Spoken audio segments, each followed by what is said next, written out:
Hello, if you don't know me, my name is Jessica, and I made a video about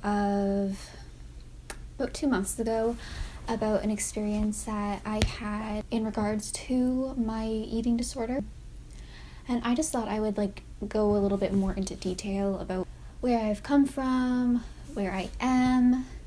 So for me, this all started when I was like 7. A 7-year-old. That's the first time that I can remember when I first restricted myself from eating something. That I wanted to not eat the snacks that somebody gave me because even though I was already underweight, I didn't, want to gain it. That went on for a little while. I didn't eat much as a kid. That's just the way it was. I was afraid of gaining weight, so I didn't eat much as a kid, and it's really sad. Then I got a little bit older. I was mid-teens, 15, 16, and I remember being at the beach with my friend, and they took a photo of me. And in the photo, I thought that I didn't look very good. And I was like, okay, well, now I want to be a vegetarian. And that's sort of the point where I lost even more weight and got even more unhealthy. And the thing is, I believe that help was offered to me, but I was too stubborn at that point to take it. I turned 17, 18, and that is when things got a little bit better. I wasn't in school at the time, so I had a lot less social pressure. I wasn't constantly in social situations, so I think that made me a little bit less self-conscious about the way that I looked because, I wasn't really ever around anybody, and I practiced a lot of self-love in other ways, more than just my appearance. I started doing some self-care, and things just generally got better at that point. I remember being in college and looking at myself and just for 1 second, all those delusions disappeared, and I realized how sick I was. And I just remember thinking to myself, I need therapy. But I didn't get it until a year later. But let me elaborate a little bit more. So I dropped out of school, and it was a very stressful job, and I just started binge eating to deal with the emotions. That is when I started therapy. So therapy really, really helped me a lot. My therapist was really great. She was very kind, and I'm very grateful for the experience that I had. And I really realized that who I am is not defined by a number or the shape of my body, which was really nice to learn. And that's kind of the message that I want to spread. Who you are is not defined by the shape of your body, the shape of your lips, the shape of your face, any of that. Who you are is defined by who you are in your heart and what you believe in and what you stand up for, and just whoever you want to be. You're not worthless because you don't look a certain way. Let me put it that way. I feel like the body positivity movement should have been more about how you don't have to be attractive, you don't have to be hot, and more about self-care rather than what it was,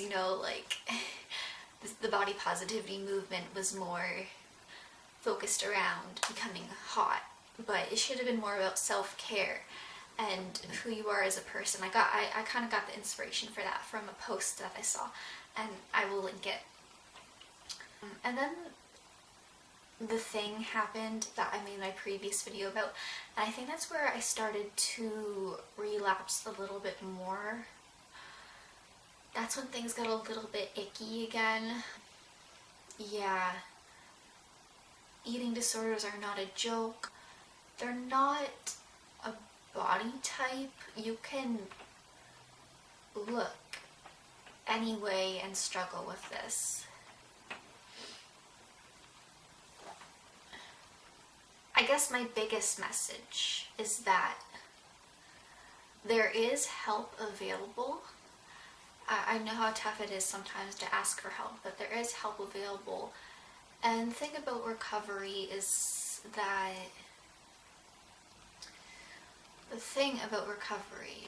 people act like the thoughts don't leave you. They don't always leave, but you can learn how to deal with them, and you can learn how to make them smaller until they're sort of in the back of your mind and you know how to ignore them. Your body type does not define you, and I was letting that really dictate me. And I, of course, have my really bad days. But a big tip that I have is to surround yourself with people who support you, people who love you. And if you can't do that, then please check out the resources that I will link below because I feel like they could be really helpful, because they were very helpful for me in a very lonely time in my life.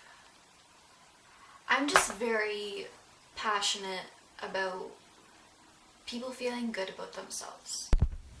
Okay, so this is obviously a couple days later, like my outfit is different and stuff, but I just wanted to add a conclusion because I didn't. So to sort of conclude this video, I just want to share my experience of what I've been through with my coping mechanism, with my struggle, just to make people feel like they're less alone. And like I added at the beginning of this vehicle, oh my god, that's what working in a call center for cars is going to do to you. Like I added at the beginning of this video, there's so much stigma and so much stereotypes around eating disorders, and as if it's something that's easy to get rid of, as if it's something that's really easy to help. Of course, when it comes to mental disorders, you do have to meet people halfway, and if somebody's not ready to receive help, you know, you have to be ready. But with eating disorders, it's very dangerous because you can get really sick. But with love, what I'm getting at is with love and support, we can help those we care about recover. If just show the people that you love them. Tell them you love them every single day. Yeah, you're worth so much. You are so beautiful. And just know that you're worth it.